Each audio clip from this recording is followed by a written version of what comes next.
Good morning भाई। Screen आपको सही है, आवाज आ रही है अभिषेक? सर आ रही है सर, पर थोड़ी सी कट कट के आ रही है सर।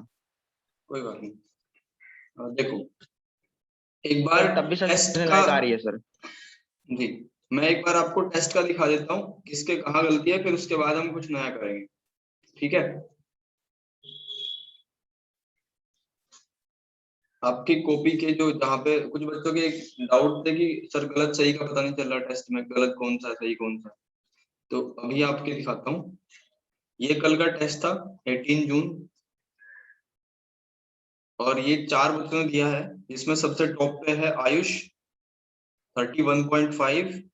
सॉरी, इसमें 4 मार्क्स आपको और ऐड करने हैं क्योंकि एक क्वेश्चन का जो आंसर था वो ऑप्शन में गलत था, बाद में मैंने चेक करा, तो आप इसमें +4 कर करके चल रहे। ठीक है, अब सबसे पहले मैं महिमा का दिखा देता हूँ कहाँ क्या गलती करी है। ये आपका टोटल डिस्क्रिप्शन है। आपने 10 क्वेश्चन में से करेक्ट 7 करें और 3 इनकरेक्ट करें, क्योंकि इसमें नेगेटिव मार्किंग थी इसलिए आपके आंसर कट के आए हैं। ठीक है, अब अपनी समरी देख लो आप। फर्स्ट क्वेश्चन आपका सही है महिमा, सेकंड गलत है जिसको मैं एक्सप्लेन करूंगा अभी। ठीक है, उसके बाद थर्ड फोर्थ फिफ्थ ये सही है आपके। Sir today I want able to answer, mike is not working. आप माइक का क्या इशू है, आप ईयरफोन को एक बार लगा के देख लो या उसको हटा के देख लो, चल जाएगा माइक का, कोई दिक्कत नहीं। फिर उसके बाद सिक्स्थ आपका गलत है और 8 गलत है, बाकी सब सही है। ठीक है भाई, अब नेक्स्ट कैंडिडेट का देख लेते हैं।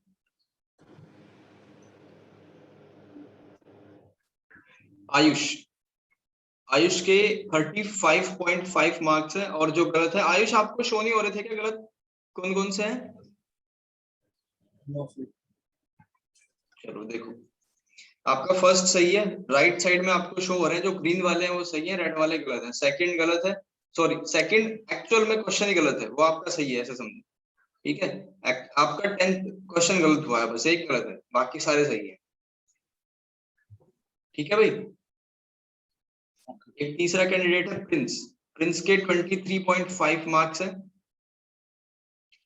तो ये भी अपने आंसर्स को देख लेगा वीडियो में। मैं बता देता हूँ, first second third fourth fifth ये सही है, 8 और 10 दो गलत है। तो इस तरीके से टेस्ट है पूरा, और अब इसका मैं एक्सप्लेनेशन कर देता हूँ, जो जो क्वेश्चन गलत है उन्हीं को मैं एक्सप्लेन कर देता हूँ।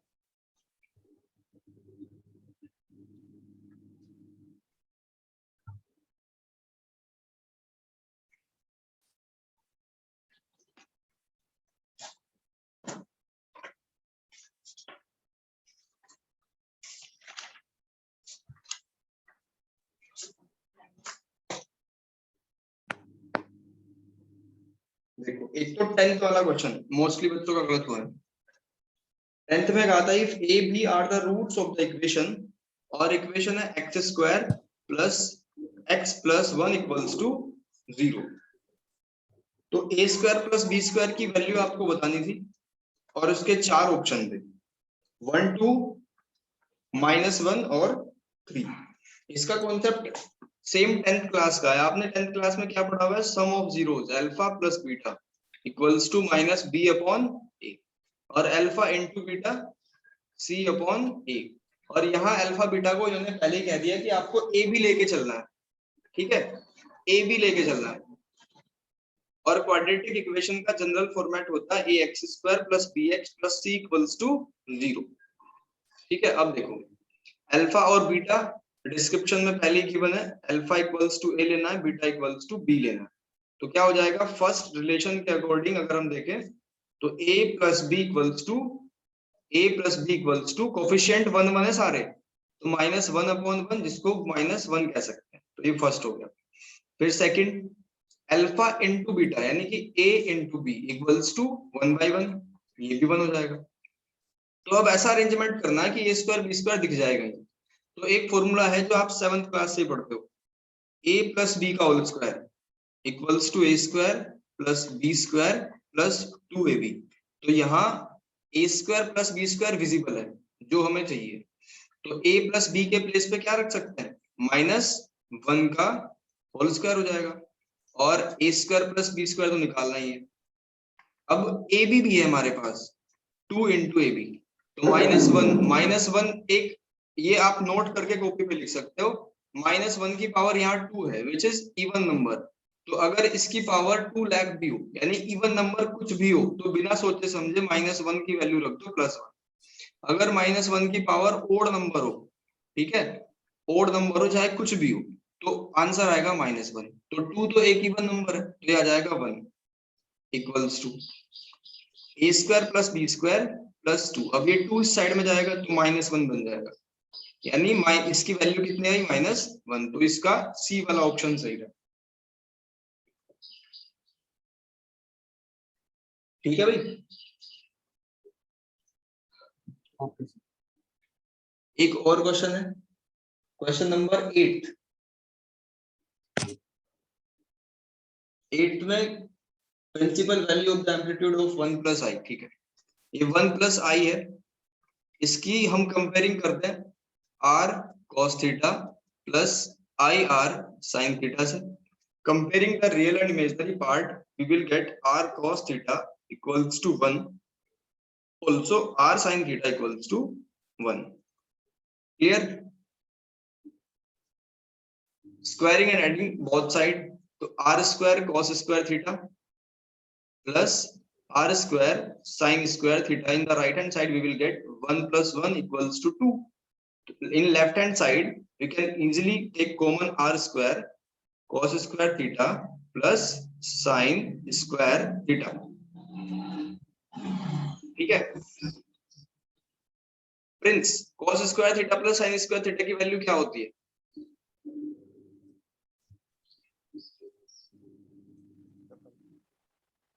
1, सिंपल। ठीक है, तो r की वैल्यू आ जाएगी यहाँ पे √2। अब क्या करना है कि यहाँ जो r cos theta equals to 1 लिया था, इसमें रख दो, cos थीटा इक्वल्स टू आ जाएगा 1/√2, और sin थीटा इक्वल्स टू आ जाएगा, और ये r मैंने नेगेटिव क्यों नहीं ली, ये है किसी के पास आंसर? r नेगेटिव भी तो ले सकता था ना, +-2 भी तो होता है।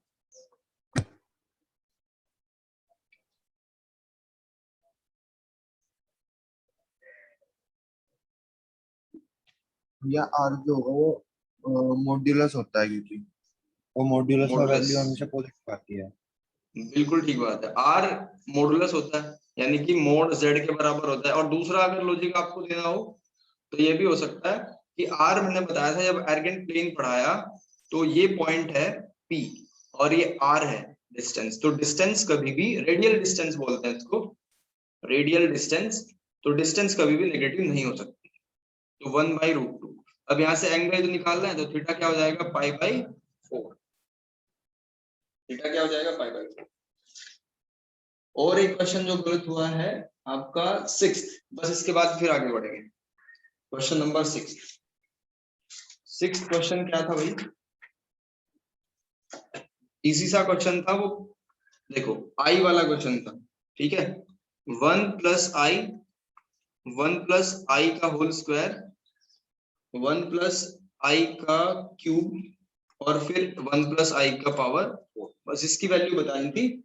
और आपके पास 4 ऑप्शन थे, 1, -1, 0 और नन ऑफ दीज।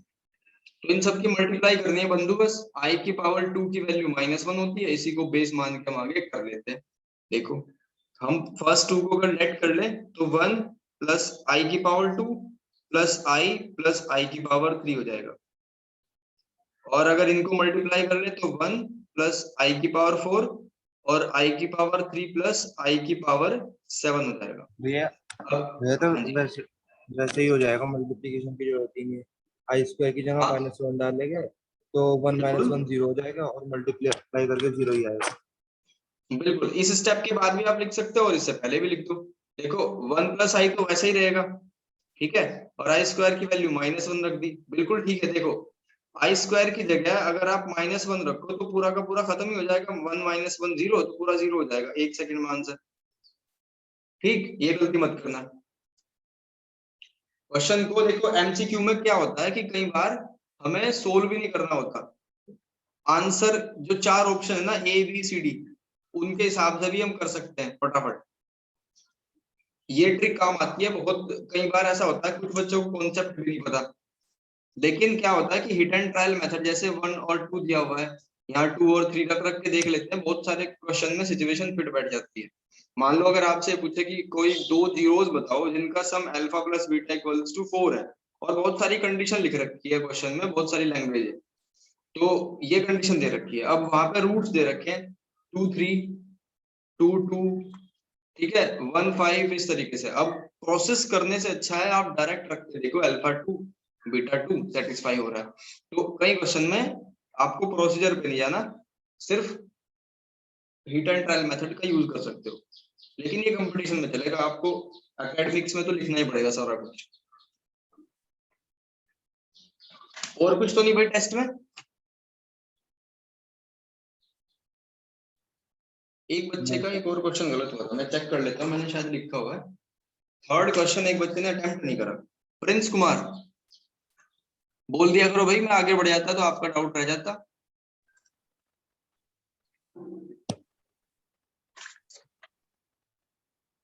अल्फा और बीटा 2 जीरोस दे रखे हैं, और ये क्वाड्रेटिक इक्वेशन है ax² plus bx plus c equals to 0, और आपको फाइंड करना है 1/a alpha plus b, 1/a beta plus b की वैल्यू बतानी है। तो आपको अल्फा प्लस बीटा की वैल्यू क्या होगी? -b/a। अल्फा इंटू बीटा की वैल्यू क्या होगी? c/a। अब ये हम इसके हिसाब से 4 ऑप्शन में आपको बता देता हूँ क्या है। 4 ऑप्शन है इसके, c/ab option first, a/bc second, b/ac, और इनमें से कोई नहीं। ये 3 ऑप्शन है। तो क्या करेंगे, एलसीएम ले लो इसका। एक ही तरीका है, पहले इसको सोल्व कर लो। तो जब एलसीएम लेंगे प्रिंस कुमार, तो इसमें चला जाएगा a बीटा ऊपर प्लस b, फिर a अल्फा प्लस b, और अपॉन में मल्टीप्लीकेशन कर दो इनका, ये हो जाएगा a² alpha beta plus a alpha into b, ठीक है, इसकी मल्टीप्लाई हुई दोनों के पास। फिर b की मल्टीप्लाई क्या होगा, a b beta plus b²। तो ये b प्लस b कितना हो जाएगा, 2b हो जाएगा, और यहाँ से a कॉमन ले लो। आयुष ऐसे ही करा था भाई ये? Yes sir.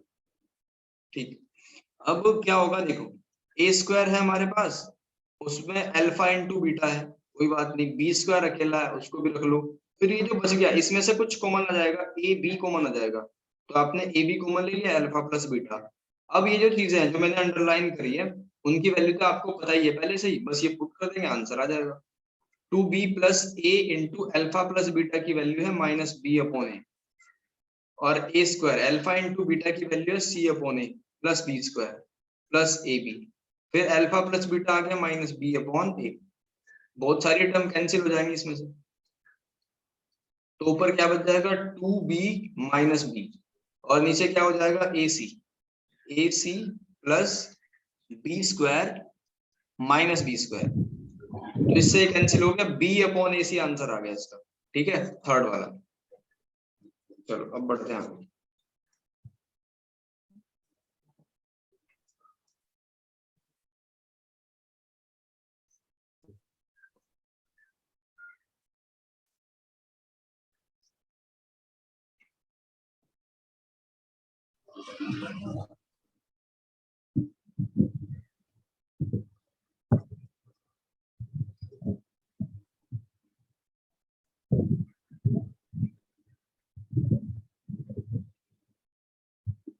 भाई फॉन्ट ज्यादा छोटा तो नहीं हो गया, सही दिख रहा है फोन पे?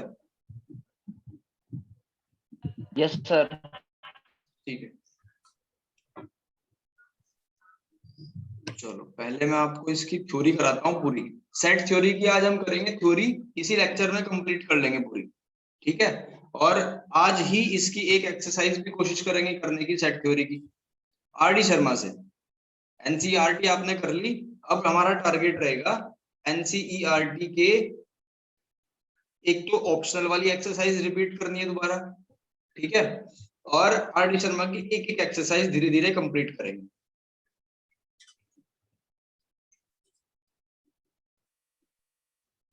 देखो भाई, मैप के थ्रू समझेंगे हमने इसमें क्या पढ़ना है, बहुत इजीली आपके माइंड में चला जाएगा, जैसे पिक्चर की कहानी चलती है बिल्कुल ऐसे दिमाग में सेट हो जाएगी। ठीक है, कुछ बच्चे एब्सेंट है, कुछ की तबीयत खराब है, चलो वीडियो का ही तो फायदा ही देख लेंगे बाद में। भाई वीडियो देखने में आपको कोई दिक्कत तो नहीं आती ढूंढने में, अगर आपको प्रीवियस नो कोई सर, चेक करनी हो? ठीक है, नो। देखो सबसे पहले हमने देखा इसमें सेट।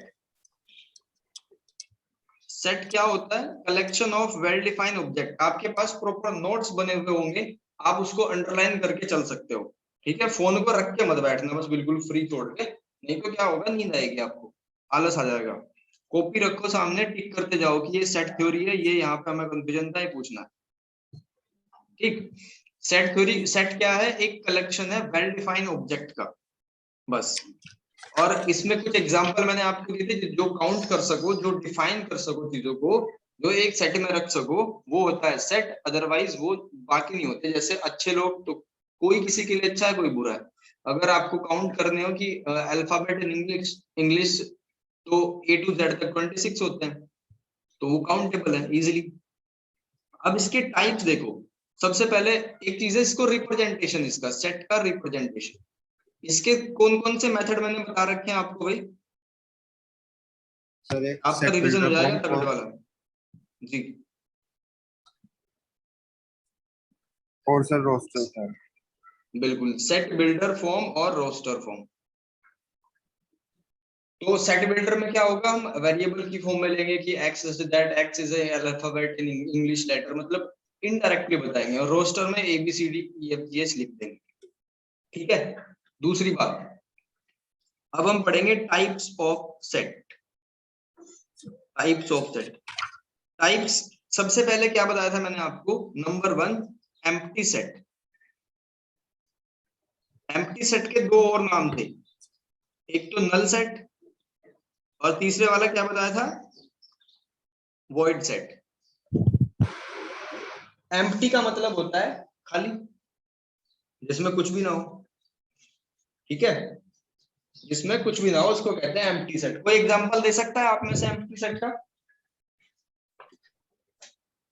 सर कोई नंबर 5 से छोटा और 15 से बड़ा। एग्जैक्टली, इसका कोई लॉजिक ही ना बने भाई, ऐसा हो सकता है थोड़ा ही।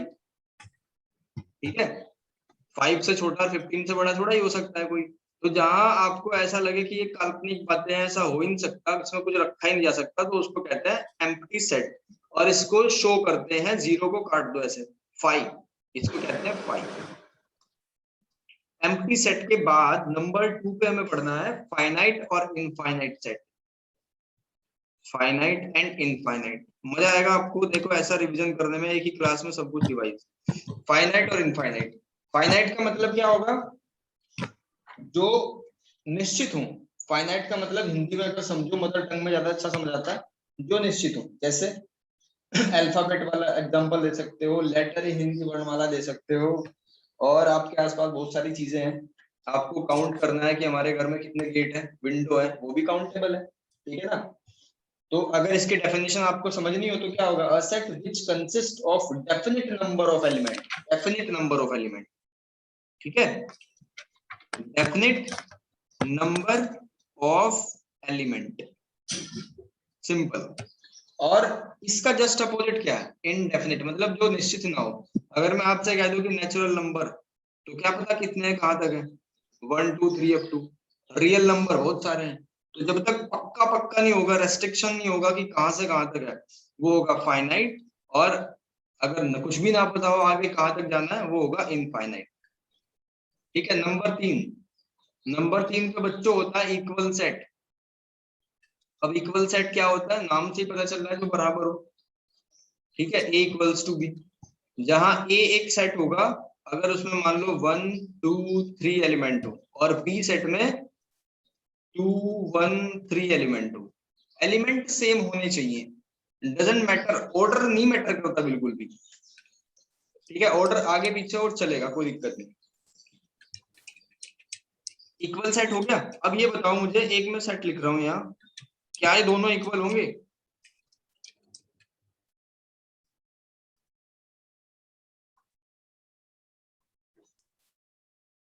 अभिषेक बिष्ट, क्या ये दोनों इक्वल होंगे?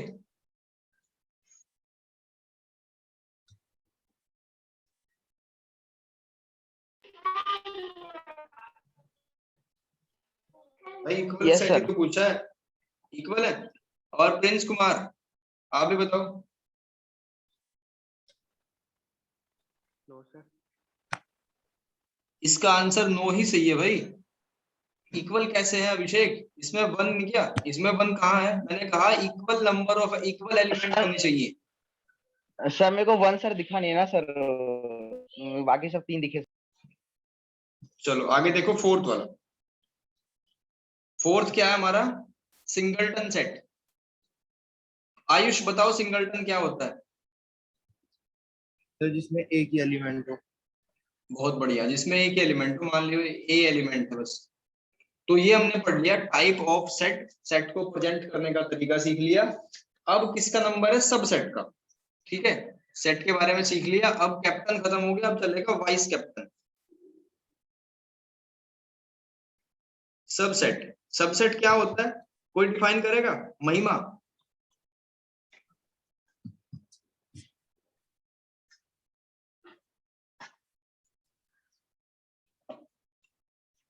महिमा का माइक नहीं काम कर रहा है। चलो आयुष तुम बताओ सबसेट क्या होता है? तो अगर दो सेट है ए और बी, और अगर हम्म, ए के सारे एलिमेंट्स बी में होंगे तो ए बी का सबसेट होगा। बिल्कुल, सारे एलिमेंट हो या कम हो वो भी चलेगा, है ना। कुछ एलिमेंट कम हो या उस सेट के बराबर हो तो चलेगा। मान लो दो कंडीशन देता हूं मैं। एक ए सेट है जिसमें 1 और 2 एलिमेंट है, और एक बी सेट है जिसमें 1 2 3 एलिमेंट है। तो A is the subset of B कहा जाएगा, बिल्कुल ठीक। और अगर कई बार ऐसा होता है इक्वल भी हो जाता है, ठीक, तो इक्वल भी हो सकता है ये। ए इज द सबसेट, और इक्वल का साइन भी लगा सकते हो, बस कंडीशन ये है कि ज्यादा नहीं हो सकता कभी भी। ठीक है, लेस देन इक्वल्स टू होता है। और मैंने एक चीज आपको और समझाई थी। दूसरी चीज क्या समझाई थी? Number of subset. Number of subset का क्या फॉर्मूला मैंने बताया था?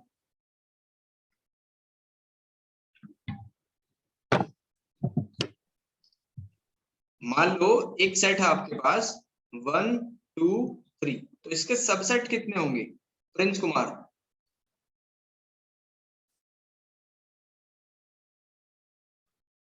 भाई माइक ओपन कर लो यार अपना, जब मैंने एक बार बोल दिया तो बार बार क्यों एक चीज को बुलाते हो? माइक ओपन कर लो, कहीं डीजे तो बज नहीं रहा कि आप बारात में हो गई। अपने हाथ को विराम दो, उसमें बार बार आप लोग ऑन ऑफ करते हो। Prince, number of subset.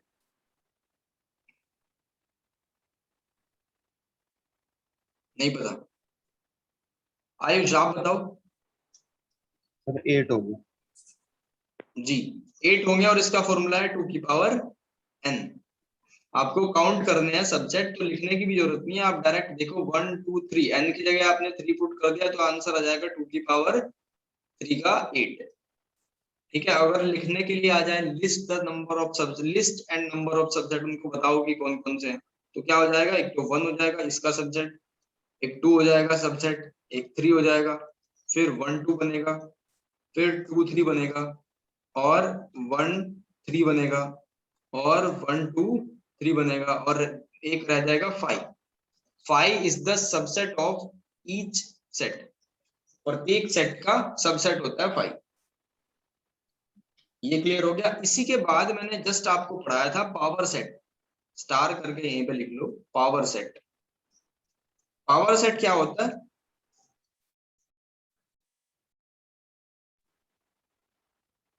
कोई भी बताओ जिसको पता है।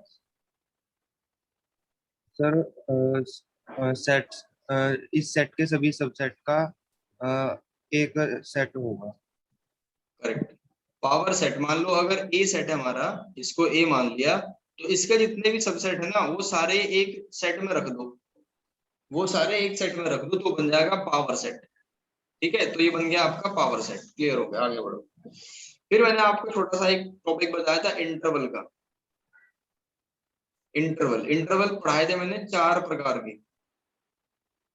एक तो क्लोज्ड इंटरवल था जिसमें ये वाला सिंबल लगता है, एक ओपन इंटरवल था, जिसमें ये वाला सिंबल लगता है, एक है सेमी ओपन सेमी क्लोज, इसी को एक में ही फिक्स कर लो इसको, सेमी ओपन या सेमी क्लोज। जो मतलब वो बात है कि गिलास को या तो ये कह लो कि आधा भरा हुआ है या आधा खाली है, तो आप इसको ऐसे भी ले लो या आप इसको ऐसे ले सकते हो। ठीक है, अब ये कहाँ कहाँ पे यूज होगा, जब x ऐसी परिस्थिति में फंस जाएगा कहीं कि वो मान लो 1 और 2 के बीच में है और वो इक्वल भी हो सकता है, ठीक है, इक्वल टू का साइन आ जाएगा। और ये कब लगेगा, जब x फ्री है, यानी कि क्लियरली दिख रहा है कि वो 1 से 2 के बीच में है, यानी इंक्लूड नहीं है अपर लिमिट और लोअर लिमिट, 1 और 2 एक्सक्लूड है यहाँ पे और यहाँ 1 और 2 इंक्लूड है। और यहाँ कैसी स्थिति होगी, जब x ऐसे आएगा, 1 से बड़ा और 2 से इक्वल भी हो सकता है, छोटा भी हो सकता है, और यहाँ उल्टी बात हो जाएगी। ठीक है, ये पढ़ लिया हमने इंटरवल का मामला। अब इसके बाद हम क्या पढ़ने वाले हैं, इसके बाद का टॉपिक है हमारा यूनिवर्सल सेट के बारे में। तो वैसे ही एज ए फैक्ट समझ लो, यूनिवर्सल सेट क्या होता है, जितने भी दुनिया के सारे सेट है उसके सबसेट है। ठीक, मतलब यूनिवर्सल सेट को मान लो कि वो डोन है, सारे के सारे उसको हफ्ता देने जाते हैं। वेन डायग्राम, वेन डायग्राम को आगे पढ़ने ही वाले हैं। वेन डायग्राम में क्या होता है, एक रेक्टेंगल ले लिया, एक रेक्टेंगल ले लिया, उस रेक्टेंगल को कहते हैं यूनिवर्सल सेट, और इसके अंदर जो भी ये डॉट डॉट डॉट करके मैं लिख रहा हूँ वो सारे इसके सबसेट। वेन डायग्राम की हेल्प से बहुत सारे प्रॉब्लम हम सोल्व करते हैं। क्लियर। इसके बाद है operation of set, operation on set. ठीक है बच्चों, तो ये दो टाइप के हैं, मैं यहीं पे आपको इसको एक लाइन में करके सिखा देता हूँ। सबसे पहला है इंटरसेक्शन। इंटरसेक्शन का मतलब क्या होता है,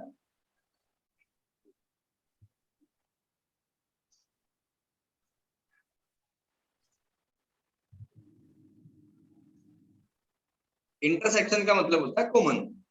तो अगर ए और बी दो सेट है, उसमें कुछ कॉमन है, तो वो क्या होगा, वो कॉमन वाले जितने भी एलिमेंट है वो सारे उसके इंटरसेक्शन में कहे जाएंगे।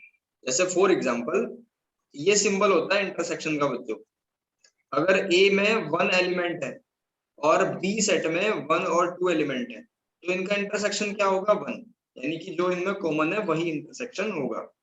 ठीक, और अगर इसमें एक और एलिमेंट मान लो आप 3 मान लो, ठीक है, तो अगर मुझे इनका यूनियन लेना हो, अगर ए एक सेट है, ए एक सेट है जिसमें 1 और 2 एलिमेंट है, और बी एक सेट है जिसमें 2 और 3 और 4 एलिमेंट है, तो इनका यूनियन क्या हो जाएगा, इनका यूनियन हो जाएगा 1 2 3 4। ठीक है, अब इसके बाद इनकी प्रॉपर्टीज है। प्रॉपर्टीज क्या है, बहुत इजी है, आपको प्रैक्टिकल करके भी समझ सकते हो स्वयं। ठीक है, इसको मैं वेन डायग्राम की हेल्प से बता दूं, यूनियन क्या, इंटरसेक्शन क्या होता है। ये आपका ए सेट है और ये आपका बी सेट है, तो इनके बीच का जो हिस्सा है ना, ये वाला जो मैंने शेड करा है, इसको कहते हैं इंटरसेक्शन। ठीक, और अगर यूनियन की हम बात करें, उसको वेन डायग्राम के थ्रू में शो करूं आपको, तो ये होगा आपका पूरा का पूरा जो रीजन है ये। ठीक है, जो भी सब कुछ आया इसमें, मतलब कहने की बात ये है, जो भी आया वो सारा का सारा यूनियन है, बशर्ते क्या हो, इसमें ये जो कॉमन वाला रीजन है वो 2 बार ना लिया जाए, जिसको आगे हम फॉर्मूले की हेल्प से पढ़ेंगे। ठीक है, उसको माइनस कर देते हैं, फिर जो 2 बार रीजन काउंट हो गया उसको माइनस कर देते हैं। अब प्रॉपर्टीज देखो, मान लो ए का मैं ए में इंटरसेक्शन कर दूं बच्चों, तो क्या आएगा, ए आएगा। अगर ए का मैं 5 में इंटरसेक्शन कर दूं तो कुछ भी नहीं बचेगा, 5 ही आएगा। अगर ए का मैं यूनिवर्सल सेट के साथ में इंटरसेक्शन कर दूं तो ए ही आएगा। समझ रहे हो यहाँ तक बात। अगर ए एक सेट है जिसका मैं बी के साथ में इंटरसेक्शन कर दूं और बी का ए के साथ में इंटरसेक्शन कर दूं, तो दोनों बराबर आएंगे। फिर डिस्ट्रीब्यूटिव लगा के देखो, इसमें डिस्ट्रीब्यूटिव प्रॉपर्टी, अगर ए और बी और सी 3 सेट है, मैं पहले ए और बी का इंटरसेक्शन करके फिर सी को उसके साथ में ले आता हूं, तो वो हो जाएगा इस तरीके से। ठीक है, ये इसकी 5 प्रॉपर्टी है। क्लियर हो गया। ऐसे ही सिमिलर आप यूनियन वाले के भी लिख सकते हो। ठीक है, इसको तो एक्सप्लेन करने की जरूरत नहीं, यूनियन में भी सेम ऐसे ही काम चलेगा, बस कॉमन सेंस लेनी है आपको कि यहाँ क्या आएगा, यहाँ क्या आएगा, ये सब कुछ। ठीक है, आगे बढ़ते हैं। ओके, अब हम पढ़ते हैं हमारा next topic, difference of set. Difference of set क्या होता है, आयुष एक्सप्लेन करो। तो अगर दो सेट्स है ए और बी, और मुझे ए माइनस बी निकालना है, तो ए उसके अंदर सारे ए के एलिमेंट्स आएंगे, और वो बी बिल्कुल, में नहीं होने चाहिए वो बी में नहीं होनी चाहिए। यानी अगर हमने इस तरीके से ले लिया ए और बी दो सेट, तो ए माइनस बी करेंगे ना, तो बी का हिस्सा उसमें से खत्म होना है, ये समझो बस। बी का हिस्सा उसमें से डिलीट कर दो, ये 3 वाला, तो क्या बच जाएगा 1 और 2। ध्यान रखना, मोस्ट इंपोर्टेंट प्रॉपर्टी है, कई बार जेई वगैरह के एग्जाम में भी आई हुई है कि a माइनस बी कभी भी बच्चे लिख देते हैं फ्लो में कि b माइनस ए के बराबर, क्योंकि ऐसा नहीं होता, अलग अलग आएगा ना, देख लो करके। b माइनस ए अगर आप करो तो अलग आएगा, b क्या है 3 है, ठीक है, और a क्या है 1 2 3। तो लिटरली क्या होता है कि दूसरे वाले के सारे एलिमेंट इसमें से डिलीट कर दो, तो डिलीट करते क्या बचा, कुछ भी नहीं बचा, 5 इक्वल कहाँ हुआ है, ठीक है। अगर आपने डिफरेंस ऑफ सेट पढ़ लिया, तो इसी का बंधु है कॉम्प्लीमेंट ऑफ सेट, इसी का भाई है कॉम्प्लीमेंट ऑफ सेट। यानी अगर आपको ए सेट दे रखा हो, मान लो ये 1 और 2 है, और एक यूनिवर्सल सेट दे रखा हो कि first n natural number, sorry natural number less than 10, ठीक है, तो कॉम्प्लीमेंट को बच्चों ऐसे शो करते हैं, और वो u माइनस ए हो जाएगा, और माइनस करना मैंने आपको सिखा दिया, ठीक है। कॉम्प्लीमेंट सीख लिया। अब है डी मॉर्गन, मोस्ट इंपोर्टेंट, ये फिजिक्स में भी काम करती है, अगर आपके पास पीसीएम हो तो फिजिक्स में भी चलेगी ये डी मॉर्गन लो, जब आप गेट वगैरह पढ़ोगे ना इलेक्ट्रिसिटी में। डी मॉर्गन में क्या होता है कि ए यूनियन बी का कॉम्प्लीमेंट अगर आप करो, तो A complement intersection B complement के बराबर आ जाता है, और अगर ए इंटरसेक्शन बी का कॉम्प्लीमेंट करो, तो वो A complement union B complement के इक्वल आता है, that's it. De Morgan law हो गया। एक छोटा सा नोट पॉइंट करके या आप टाइप ऑफ सेट में ऐड कर लेना, disjoint set, disjoint set. Disjoint set क्या होता है, डिसजॉइंट सेट क्या होता है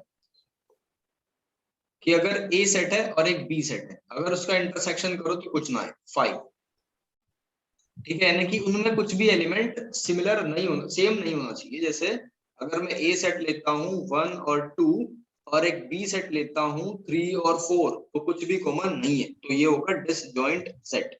क्लियर, यहां तक कोई डाउट बच्चों? No sir. जो थ्योरी हमने नो पहले सर। 3-4 दिन में करी थी, आज वो इसी लेक्चर में पूरी की पूरी कंप्लीट होगी, बस आप थोड़ा सा अपने सर्वर चालू रखना माइंड के। अब है practical problem based on intersection of two set. Practical problem आपकी नोटबुक में लिखा होगा सब कुछ,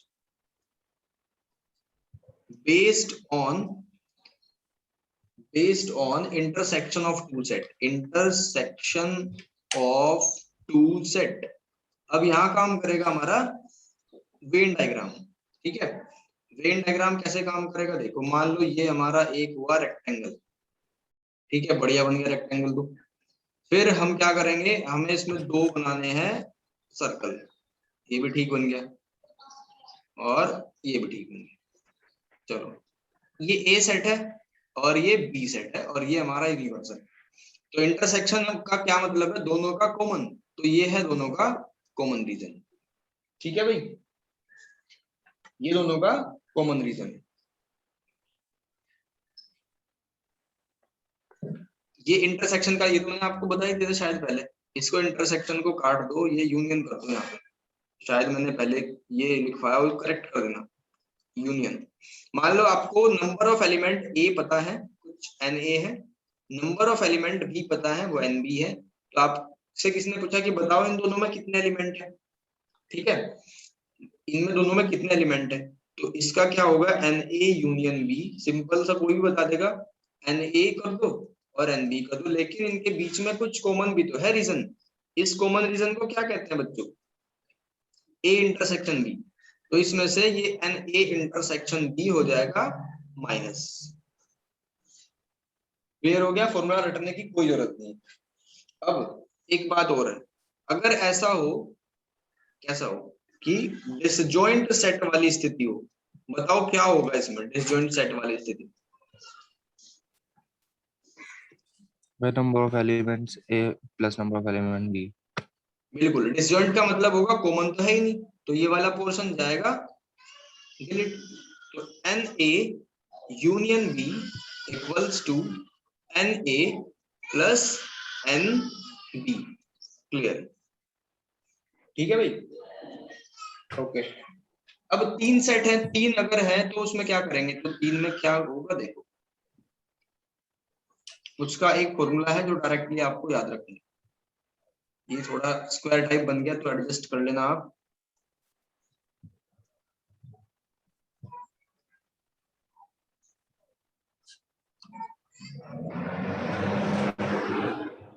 देखो ये हमारा ए है, ये बी है और ये सी है, तीनों में कुछ ना कुछ कॉमन बात है।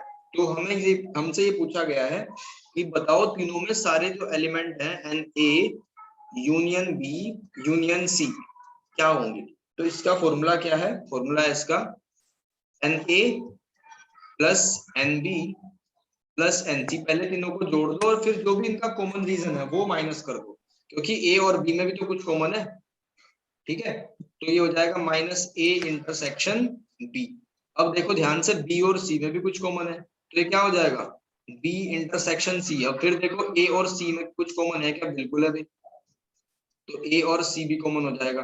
ठीक है ना, माइनस हो जाएगा। अब देखो तीनों में एक रीजन है जो खतरनाक है, जो कॉमन है, जो हमने 2 बार काउंट कर लिया है यहाँ। कौन सा रीजन है वो, ये वाला जो मैंने ज्यादा शेड कर दिया, ये ए में भी आ रहा है, बी में भी और सी में भी। तो इसको क्या बोलेंगे, इसको बोलेंगे n A intersection B intersection C. ठीक है, तो ये हुआ हमारा फॉर्मूला नंबर 2। इस पे वो लास्ट वाली एक्सरसाइज हो जाएगी जो आपने सीखी हुई है, जिसमें वर्ड प्रॉब्लम है। तो एक बार रिपीट मार दो पूरे को। देखो देखो इसी पेज पे थोड़े से में ही खत्म हो गया पूरा चैप्टर की थ्योरी। सेट क्या होता है, रिप्रेजेंट नंबर, सॉरी, सेट क्या होता है, collection of well defined object. इसको 2 तरीकों से रिप्रेजेंट करा जाता है बच्चों, एक तो सेट बिल्डर फॉर्म, एक रोस्टर फॉर्म। इसके 4 टाइप होते हैं, 4 टाइप होते हैं। कौन कौन सा, empty set, null set, void set. तीनों के एक ही नाम है, जैसे घर पे किसी का नाम सोनू मोनू छोटू हो, स्कूल में कुछ और हो। और फाइनाइट, इनफाइनाइट, और ये इक्वल सेट, और ये सिंगलटन सेट। अब सबसेट क्या होता है, सबसेट क्या होता है, उसी का एक छोटा भाई, यानी कि वो उसके एलिमेंट को कंटेन कर सकता है, उससे कम, लेकिन उससे ज्यादा कंटेन नहीं कर सकता। अगर आपको पता हो कि कितने छोटे भाई हैं तो इसका फॉर्मूला है 2 की पावर n। और सारे छोटे भाई को एक सेट में अगर आप रख दो तो बन जाएगा उनका एक फैमिली बन जाएगा, यानी कि पावर सेट बन जाएगा। फिर हमने देखा इंटरवल, 3 टाइप के इंटरवल है बेसिकली, क्लोज, ओपन और सेमी, यानी कि वही आधा गिलास भरा हुआ है खाली, एक ही बात है। फिर है ऑपरेशन ऑन सेट, इंटरसेक्शन करेंगे तो क्या क्या होगा, यूनियन करेंगे तो क्या क्या होगा, वो मैंने आपको बता दिया। इंटरसेक्शन का मतलब कॉमन, यूनियन का मतलब दोनों को प्लस करना। फिर प्रॉपर्टीज है उनकी, अपने माइंड से सोच सोच के करना है कि भाई अगर ए में से ए को ही कॉमन ले ले तो ए तो बचेगा, सिंपल। उसके बाद डिफरेंस ऑफ सेट का मतलब समझ गए आपकी, बाद वाला जो सेट है उसका कोई भी एलिमेंट नहीं दिखना चाहिए फाइनली, जैसे ए माइनस बी करा तो 3 को डिलीट कर दिया। कॉम्प्लीमेंट ऑफ सेट, अगर आपने डिफरेंस ऑफ सेट पढ़ लिया तो कॉम्प्लीमेंट में कोई दिक्कत नहीं आती। ठीक है, डी मॉर्गन लॉ हो गया हमारा, ये हो गया डी मॉर्गन लॉ। फिर प्रैक्टिकल प्रॉपर्टी मैंने आपको बता ही दिया कि अगर डिसजॉइंट सेट नहीं है, अगर डिसजॉइंट सेट नहीं है तो ये फॉर्मूले लगेंगे। और अगर डिसजॉइंट सेट है, तीनों अलग अलग है, तो देखो ये भी चेंज हो जाएगा, ये हो जाएगा n A plus n B plus n C. अगर डिसजॉइंट सेट है तो इसको भी लिख लेना। ठीक है भाई, तो आज एक काम कर लेना, एनसीईआरटी के जो भी आपके पहले कच्चे कच्चे क्वेश्चन या कुछ डाउट रह गया हो 1.1 से लेकर 1.6 तक, वो सारे हाईलाइट कर लेना। ठीक है, उनको हाईलाइट कर लेना, उनको कल पूछ लेना और कल आर डी शर्मा कर देंगे फिर। ठीक है भाई, चलो आज के लिए इतना ही।